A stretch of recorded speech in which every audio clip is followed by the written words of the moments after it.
Non hai excusa para non practicar deporte este verán en Porto do Son. O Concello vén de poñer en marcha un programa de actividades para todos os públicos. E son actividades dirigidas un pouco ao público en general, tanto a xente do Concello como a xente que nos visita nestes meses. Entón, a idea son actividades que van de luns a sábado, desde as 9 da mañán hasta case as 2 da tarde, en horario de mañán.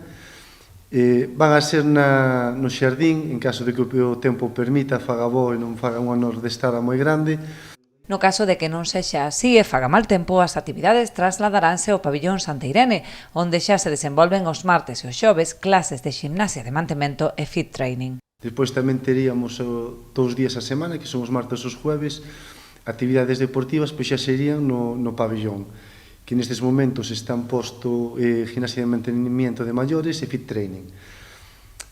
O calendario que fixemos hasta ahora é un pouco provisional, porque a profesora, a monitora que temos para estas actividades é a mesma para todas, entón vamos a ir valorando nesta semana, na semana seguinte, un pouquiño o que os usuarios nos van a pedir de actividades. O mellor hai unha hora que temos pilates e vemos que non ten afluencia, o mellor suplementámolas con fit training ou viceversa. A ver, non son actividades que estén pechadas a día de hoxe, si os horarios.